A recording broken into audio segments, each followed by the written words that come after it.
ఇంకా తులసి అయితే చాలా బాధపడుతూ సింధూర గురించి ఆలోచిస్తూ ఉంటుంది. సింధూర చంటికి అలా భోజనం వడ్డించే కాడ ప్రతి విషయంలోనూ సింధూర చంటి మీద ఎంతో ఇష్టంగా చాలా ప్రేమగా చూసుకోవడాన్ని సింధూర తులసి వాళ్ళ అమ్మ తట్టుకోలేకపోతూ ఉంటుంది. చంటి ఆకలికి ఆకలేడమ్మా, తొందరగా దోసెలు ఏసి పెట్టు సరేనా అని చెప్పేసి, చంటి నీ బాధ్యత అంతా నాదే, నేనే చూసుకోవాలి కదా అని సింధూర అంటుంది. ఇవన్నీ గుర్తు చేసుకొని తులసి బాధపడుతూ ఉంటుంది. ఈలోపే ధర్మయ్య వచ్చి అమ్మ సింధూర కొన్ని మంచినీళ్ళు తీసుకురా అని చెప్పేసి అనగానే తులసి మౌనంగా లేచి ఇంట్లోకైతే వెళ్ళిపోతుంది. వెళ్ళి మంచినీళ్ళు తీసుకొని వస్తుంది. అదేంటి నువ్వు తెచ్చావు, పిల్లలు ఎక్కడికి వెళ్ళారు అని చెప్పేసి ధర్మయ్య అడుగుతారు. చంటికి ఊరు చూపిస్తానని బయటికి తీసుకెళ్లారండి. శ్రీవల్లి సింధూర ఇద్దరు కలిసి వెళ్ళారు అని చెప్పగానే, అవునా చంటితో వెళ్ళారా, చంటితో వెళ్తే భద్రంగానే తీసుకొస్తాను, భయపడాల్సిన అవసరం ఏం లేదు, సరే మీకు భోజనం వడ్డిస్తాను పదండి అని చెప్పగానే, పిల్లలు వస్తారు కదా పిల్లలతో కలిసి తింటాలే అని చెప్పేసి ధర్మయ్య లోనికి వెళ్ళిపోతూ ఉంటారు. ఏమండి ఒక నిమిషం అనగానే, ఏంటి తులసి, ఏదైనా నీకు తెలిసిన మంచి సంబంధాలుంటే చూడండి, త్వరగా సింధూరకు పెళ్లి చేస్తే బాగుంటుంది కదా అని చెప్పేసాను.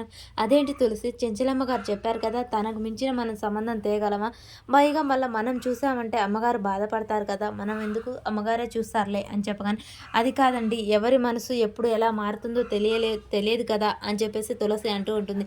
ఏంటి తులసి నువ్వు అనేది, నాకు అర్థం కావట్లేదు, అర్థమయ్యేటట్టు చెప్పు అని చెప్పగానే, అదేనండి మన అమ్మాయికి మనం కూడా ఏదో ఒక మంచి సంబంధం తెస్తే బాగుంటుంది కదా అని చెప్పేసి అంటూ ఉండగానే, ఈలోపే ఇక చంటి అయితే ఇక్కడికి వస్తూ ఉంటాడు.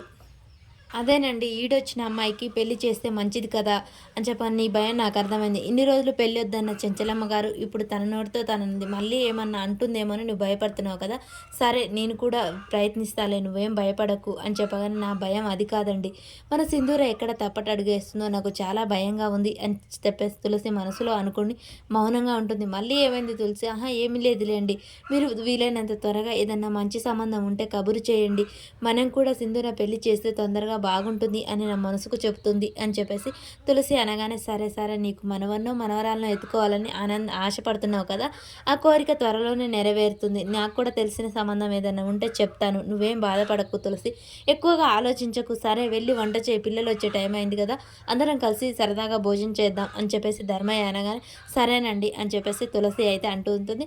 ఇక ఒక పక్క సింధూరని చంటిని శ్రీవల్లి ముగ్గురు కలిసి అయితే అక్కడికి వస్తుంటారు. ఈ లోపు సింధూర పక్కన అక్కడ అది వైలెన్ వాయిస్తున్న అతన్ని చూసి ఆగిపోతుంది. చంటి చంటి ఒక్క నిమిషం ఆగు అని చెప్పగానే, ఒకసారి ఇవ్వండి నేను వాయించిస్తాను అని చెప్పేసి అతని దగ్గర నుంచి అయితే తీసుకుంటుంది.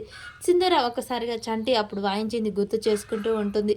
చంటి వైపు చూస్తూ సింధూర దగ్గరికి వచ్చి, చంటి నువ్వు ప్రేమించిన అమ్మాయి కోసం వాయించావు కదా, అది ఒక్కసారి వాయించవా అని చెప్పేసి సింధూర అడుగుతూ ఉంటుంది. శ్రీవల్లి, చంటి ఒకసారి వాయించవచ్చు కదా, నేను కూడా వింటాను అని శ్రీవల్లి అంటుంది.